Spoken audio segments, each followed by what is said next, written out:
I enjoyed Elden Ring Nightreign a lot more than I thought I would. I didn't expect this Monday morning when the network test servers booted me out for the final time to be quite so gutted that I can't keep playing it. In this video I want to talk about some of the things that contributed the most to how I feel, and a few things that I'm still not quite sold on. I know some have concerns about the story and lore implications of Nightreign, but I'm only going to be focusing on the gameplay here. The first big win for the game is the variety of builds you can come up with, through a combination of weapons, ashes of war, and passives.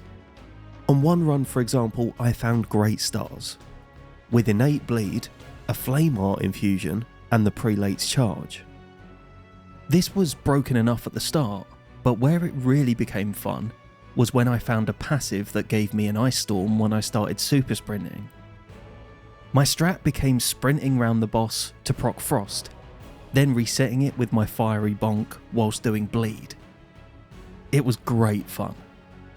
Another really broken passive creates a lightning storm when you dodge, like a Spirit-born evade build in a FromSoftware universe. I had this on an earlier run and it was so damn good that for the rest of the test, I always grabbed anything that boosted lightning damage, in case I or a teammate got it again. This paid off beautifully when one of my teammates got it on day 2, and I could drop them my lightning buffs before heading into the pooch. But it doesn't need to be complicated and broken to be fun. One of my favourite runs on the network test was the bonk run, where the Wilder and I found giant crushers, and the other bird had found a big stick. Next on the list is the synergy between classes. There were only 4 of 8 classes available to play in the network test, but even so, the way classes can work together is really interesting, and probably my favourite thing so far about Nightreign mechanically. The best example of this is the Duchess's restage ability, allowing you to replay a couple of seconds worth of damage on a boss or enemy. It's useful enough to be very helpful even after a standard combo. But where it really comes into its own is when you try to use it efficiently to replay the largest amount of damage.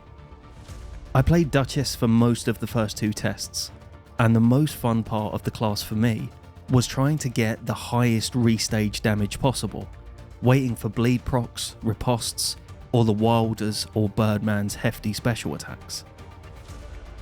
On one run, the Wilder seemed to have the same idea, activating his special after every bleed proc, to give the Duchess the best opportunity for big damage. This allowed just 2 of us to delete over half of the final boss's health bar in one attack opportunity. These abilities are awesome, and I can't wait to see what other classes might bring to the party. Completely anecdotally, I never made it to the final boss without a Duchess in the party. And that is a sentence that I wrote before the final test and the bonk run happened. Next up, the way runes work in Nightreign is any enemy that is killed anywhere on the map by any of your team will give you runes. And because of this, your team can decide to split up to kill enemies more efficiently. On one of my Duchess runs, I picked up a Rift Shield with Stormwall equipped. Then I spotted Godskin Noble chilling on top of a castle nearby, so I broke away from my team for some parrying. At the time, I felt a bit guilty leaving my teammates to go do silly stuff, but as I was fighting Noble, they were still killing other bosses around Limveld. After I finished up and made it back to them, we'd amassed enough runes to end day 2 only 2 levels away from max. Bearing in mind that day 1 of this run was one of the most scuffed I'd done, with all 3 of us dying continuously to starting area Loretta for 10 minutes. Being able to get in an extra boss on day 2 really seemed to make a difference. Equally, what I didn't mention was I died to Noble right near the end of the fight, and by the time I made it back to finish him off, I got stuck in the Nightreign, having to run through it for 2 minutes to get back to my team. If the Nightreign had been 30 seconds earlier, this would have been a massive waste of time. So it is risky.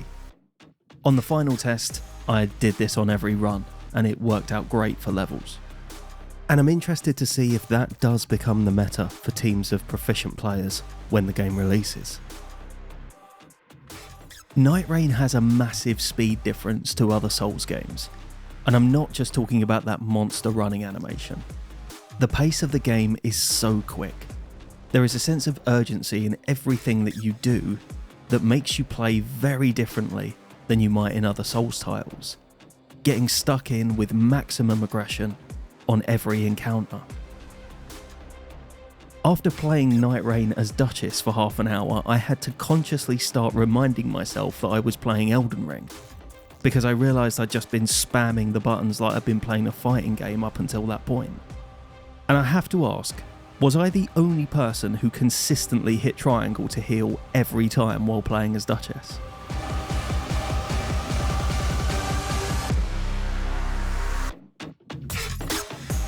The speed and pace of the game is different, but importantly for me, I think, not stressfully so.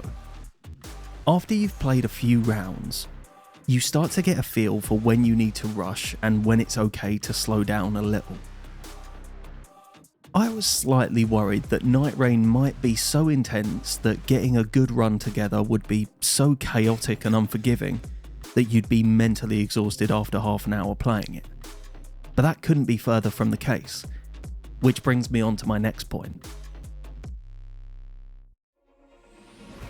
It's not too intimidating. There was, and I guess still is, a chance that Nightreign runs are something only the most elite players can conquer consistently, with everyone else having to grind away for ages to get a decent run. But I didn't get that vibe at all from the network test. For tests 2 and 3, the first two where we could actually play, I don't think I made it through a single run without losing one of my teammates to a DC. In fact, the first time I made it to the Night Lord was a duo run from the very start, with a DC in the intro cutscene. And my first successful run of Nightreign was also a duo, with a DC on day 1. For all that's been said about how this game is scaled for 3 players, it does seem doable with 2, which I didn't expect to be the case. And I guess once again does raise the question of why FromSoft aren't allowing duos. So of course it's going to be difficult, it's a FromSoftware game. But I don't currently think that Nightreign will be inaccessible and excessively punishing for completely inexperienced players. And if you're thinking, well, of course you're saying that, you're a FromSoftware content creator, you're probably really good. Well, here's me dying continuously to the easiest boss in Nightreign, 2 minutes into a run. Honestly, the Wilder was so fucked off with reviving me that after the 5th time, he just logged off and got out of there. I do not blame him. Let's talk about some dislikes then. And the first one is actually something that I'm quite torn on. One of the first things we learned about Nightreign gameplay was the revive mechanic works by hitting other players with your weapon when they become downed. Now, when I first read this, I thought it sounded a little daft. However, in practice, there are so many times where this works perfectly. As a Duchess, I had a massive grin on my face when my teammates got downed, because it meant I could activate my invisibility special and go sneakily revive them right under the boss's nose. Being revived at a distance by your recluse teammate also feels incredibly smooth. And holy shit is it cool as Birdman to use your ultimate to come crashing down, reviving your teammates and dealing massive damage at the same time. Where healing feels a little wonky to me though, is playing as a melee character and needing to revive your mates. Locking on, or manual aiming, as you have to for some weapons, often means completely taking your eyes off the boss. It's the first time I recall ever having to do this in a FromSoftware fight, and my god, if there is one FromSoft game where you cannot afford to take your eyes off the battle, it's Nightreign. Manually aiming seems to be the better option, but so many times you end up missing while you keep your eye on your surroundings. I don't quite know what I'm suggesting here, as after playing I do think the cool parts of the mechanic are way nicer than a standard revive or spell animation, but when the fancier options aren't available to you, the alternative does feel a little janky at times. Next is not a dislike per se, but rather a concern, and it's about solo play. I know myself well enough to know that when Nightreign releases, it's not going to take me long to become very unsociable and want to play it on my own. I think there are plans for a solo mode, but I do hope that this will include slight changes to enemy numbers and not just scaling. For example, the Day 1 Demi-Human boss or the Day 2 Draconic Tree Sentinel boss fights, as a solo player, would just be infuriating, I think. I'm up for as much mechanical difficulty as you like, but I don't think I'll have the patience at all for a bunch of gank fights with a 10 or 20 minute randomised run back. My real hope is that as a solo player, you might get different boss pools to multiplayer. You might get a technically tougher boss, but one that's designed for soloing. Give me Melania, Consort, Medea or Frida over the demi-humans, and I'd be ecstatic. They're extreme examples, but hopefully you get my point. And the concern that closely follows that is the big one: variety and replayability. Funny enough, one of the things that I enjoyed about Nightreign at the start was fighting some new enemies. It might sound strange coming from someone with an embarrassing amount of hours in Elden Ring, but I quite enjoyed fighting the Zamor warriors, because I think the last one I fought was probably for a parry guide in 2022. The trouble is though, by the end of the test I was completely done with fighting Zamor warriors. I wasn't besotted with the idea of fighting dragons and hippos when the test started, and as much as I enjoyed sneaking off for a cheeky noble fight, I wonder how much of that was down to it being a risky play in a team setting, and how different that would feel in a solo run. I love that Morgott, the Tree Sentinel, and the Centipede Demon are all back with some new attacks, and I really hope that's the case with all returning bosses, but I do worry about how many hippos I'm going to have to fight to get there. FromSoft didn't put a tree spirit in the network test, but we all know that's coming, don't we? The trouble is, if this was any other developer, I'd find it easier to be pessimistic about Nightreign. But we're dealing with FromSoftware. Elden Ring is a 40-hour game and Shadow of the Erdtree is the size of Limgrave. FromSoftware. Based on how they've marketed their games in the last few years, it's a fair assumption that anyone who thinks they know how big or deep Nightreign will be is likely to be wrong by anywhere between 50 and 200%. The Centipede Demon, Nameless King and Freya, all being confirmed in Nightreign, means that the floodgates are open. Nightreign has the potential to become home to every boss we know and love from Dark Souls.